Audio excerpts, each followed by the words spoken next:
건강검진 결과에서 가장 중요하게 봐야 할 지표는 절대 비싸다고 좋은 건 아닙니다. 건강검진이라는 건 저는 항상 환자들한테 말합니다. 이웃집 아재 같은 편안하고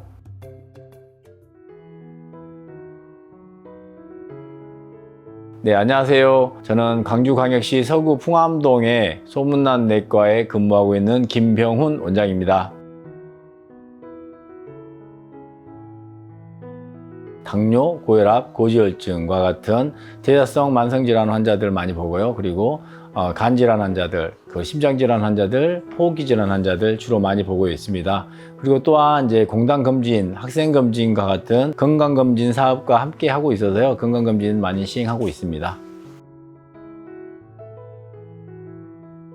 건강검진이라는 건 저는 항상 환자들한테 말합니다. 건강하다는 것을 확인하는 작업이라고 생각합니다. 이미 아파서 건강검진 받으면 좀 늦을 때가 있거든요. 건강하다는 걸 확인하는 건 상당히 중요한 생활의 조건인 것 같습니다. 그래서 혈액검사, 그리고 필요하시다면 위, 대장, 내시경, 초음파 등등을 통해서 정말로 건강한가를 확인하는 것은 상당히 중요한 작업인 것 같습니다. 건강검진은 이제 사실은 이제 비급여 부분이 해당되는 경우가 많은데요. 이제 급여, 비급여라는 거를 좀 알아야 되는데, 급여는 국가에서 시행 지원을 해주는 부분이에요. 그래서 우리가 질환이 있으면 병원에 가서 치료를 받고 정해진 일정 부분이 있기 때문에 가격이 모든 병원이 일정하게 같습니다.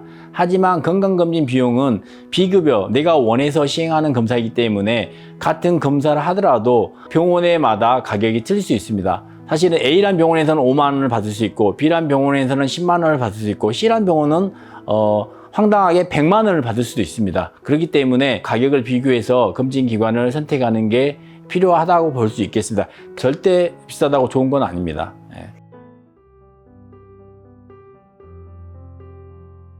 건강검진 결과에서 가장 중요하게 봐야 할 지표는 혈압, 그리고 혈당, 고지혈증, LDL 콜레스테롤 수치를 보는 게 중요하다고 볼 수 있겠습니다. 이제 우리가 대사증후군이라 하잖아요. 대사성 만성질환이라고 이렇게 또 이야기하는데, 그게 대표적인 게 당뇨, 고혈압, 고지혈증이잖아요. 이 세 가지 지표를 보는 게 혈압 수치, 혈당 수치, 고지혈증 수치인데, 고지혈증 수치는 네 가지가 되겠습니다. 토탈 콜레스테롤, LDL 콜레스테롤, 그리고 트리글리세라이드라에서 중성지방, 그리고 HDL, 좋은 기름인데, 이 네 가지 콜레스테롤 수치 중에 가장 중요한 게 LDL 콜레스테롤입니다. 이 LDL 콜레스테롤이 중요한 이유는 우리 혈관에 기름때를 끼게 하는 주범이기 때문에 이 LDL 콜레스테롤이 얼마이냐가 상당히 중요한 지표로 볼 수 있겠습니다. 건강검진센터에서 하고 나서 저한테 이제 문의를 해갖고 오십니다. 또 이제 어떻게 봐야 되냐 물어보는데, 건강검진표를 일반인이 다 해석하기는 힘든 것 같습니다. 그래서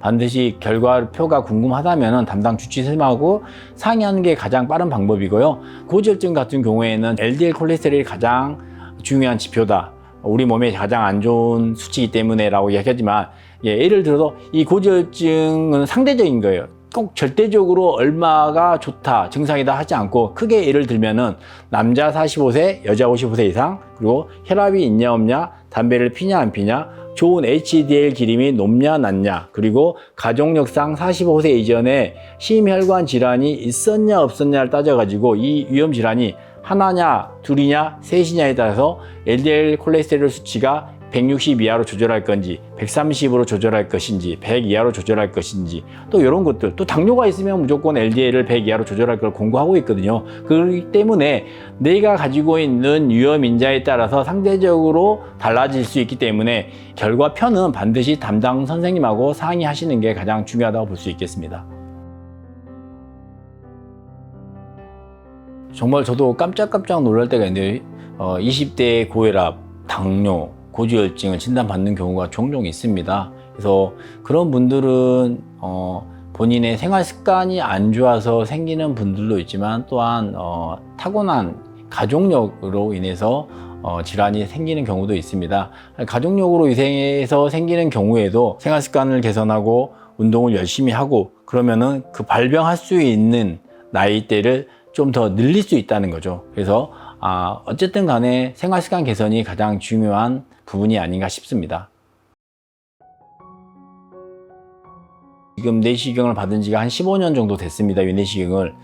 최근 한 10년간은 일반으로 받았습니다. 제가 근무하는 병원에서 아침에 일찍 와서 내시경을 일반으로 받고 또 바로 진료를 했기 때문에 한 번도 수면으로 받는다는 생각을 하지 않았습니다. 하지만 올해는 제가 한번 너무 힘들어서 그냥 수면으로 받았는데요. 한지 안 한지 모르게 너무 편하게 했기 때문에 제가 왜 그동안 10년간 콧물, 짠물, 찐물 다 빼가면서 일반으로 내시경을 받았는지 저도 지금 좀 당황스럽습니다.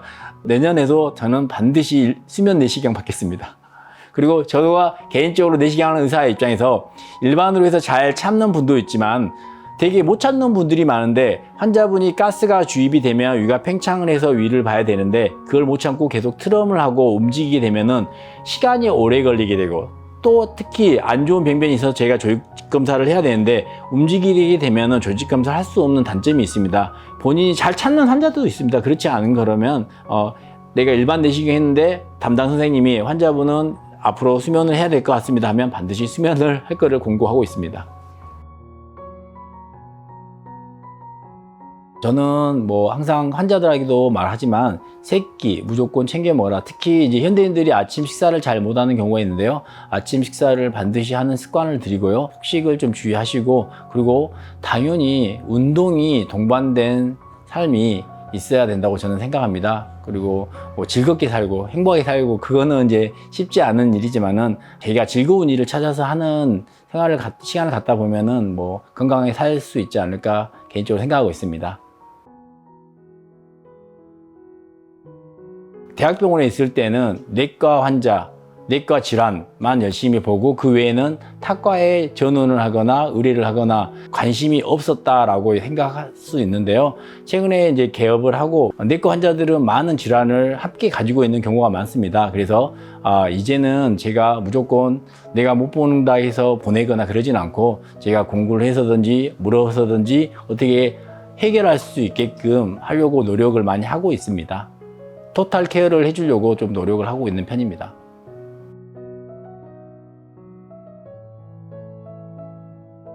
이웃집 아재 같은 편안하고 쉽게 이야기할 수 있는 그런 의사로 기억이 남고 싶습니다. 저도 의사지만 질환이 있거나 아니면 가족들이 질환이 있어 타 병원을 이용하게 되면은 좀 권위적인 선생님도 만날 수 있겠고 또 병원 문턱이 높다는 걸 느낄 때가 한두 번이 아니었습니다. 그래서 저희 병원은 가급적 환자들에게 좀 편안한 분위기에서 쉽게 진료를 보러 올 수 있게끔 저뿐만 아니라 직원들도 꾸준하게 좀 친절에 대한 교육을 계속 지속적으로 시행하고 있는 편입니다. 네, 오늘 인터뷰를 통해서 저도 사실은 뭐 생각지 못했던 부분에 대해서 고민할 수 있고 또한 앞으로 제가 어떻게 환자를 봐야 하고 어떤 의사가 되어야 할지에 대해서 생각하게 된 좋은 시간이었던 것 같습니다.